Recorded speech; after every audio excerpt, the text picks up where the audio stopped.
Hi, happy Saturday and welcome to day 4. So today we're going to talk about restraining orders versus protection orders.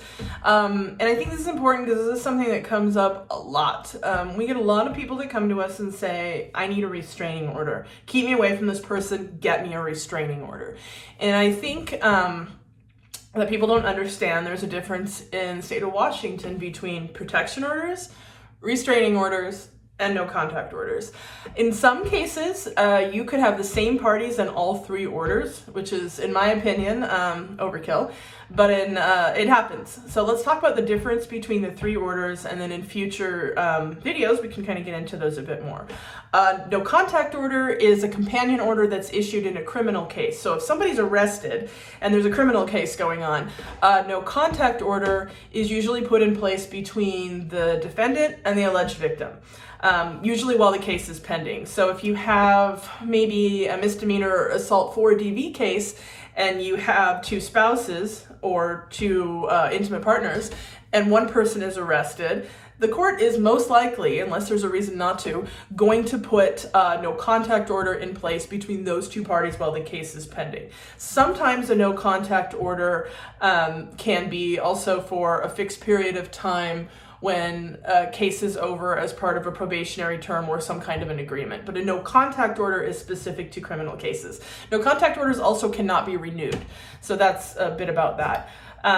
Restraining orders, which I think is the term that most people hear and think is what they need, is a totally different thing. A restraining order is not something that most people are able to just go out and get.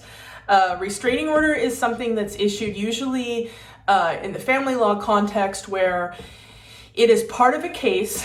There is such thing as a temporary restraining order that could restrain parties during a case from contacting each other, or maybe just having in-person contact, or sometimes just having hostile contact, which just basically means be nice.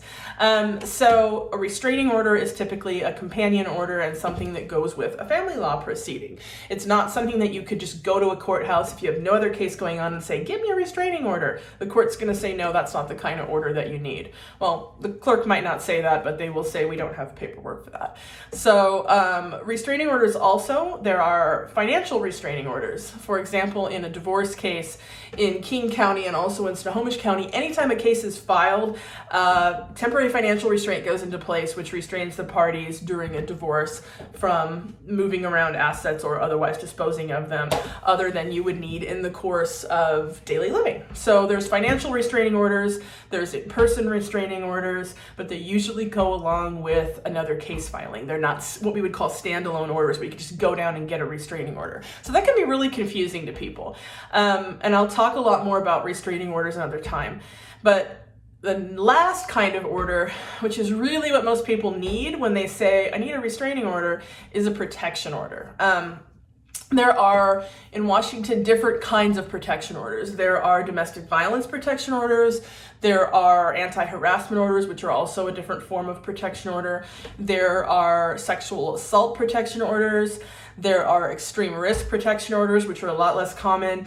And then there are vulnerable adult protection orders. And then we also have stalking protection orders, which is a whole other kind of order. So there's a lot of different protection orders.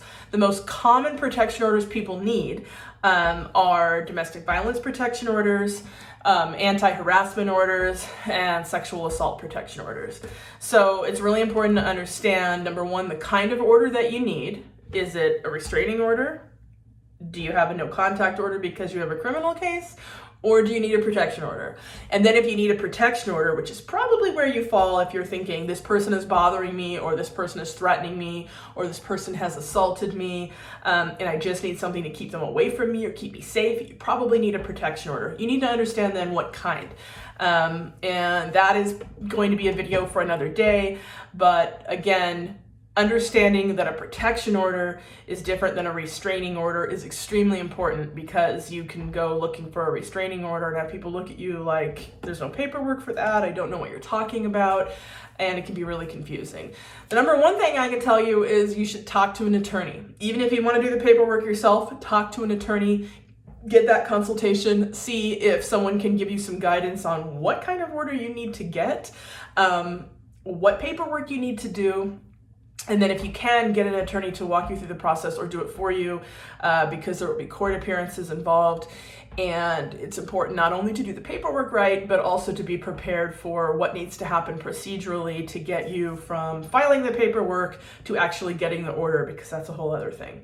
So again, in a nutshell today, different kinds of orders: restraining orders, protection orders, and no contact orders. All very different things, have some overlapping purposes, but know what kind of order you need, know what paperwork to get some advice on it, and make sure that you're doing what you need to do either to protect yourself, or if someone has served you with one of these, we will talk in another episode about what to do if you're falsely accused of something and served with a protection order, because that happens a lot. You get served with protection order paperwork and you think, oh my gosh, I didn't do this.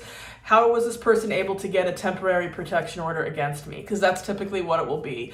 If someone gets a restraining order against you, you'll know about it because there's already a case going on, and either they did it when they filed the case or they did it in context of the case, but you're already involved in some kind of a court case, so it might not be a total shock. If you get served with a protection order, you might have another case going on, or it could be totally out of the blue. And we get a lot of people that get served with those and think, oh my gosh, how did this happen? What do I do from keeping this being final? So again, know the order you need, know what the next steps are, talk to an attorney, and get some help. Tomorrow or another episode, depending on when, we will talk more in depth about each one of these kinds of orders. So this is just an overview. Thanks for listening. Happy Saturday.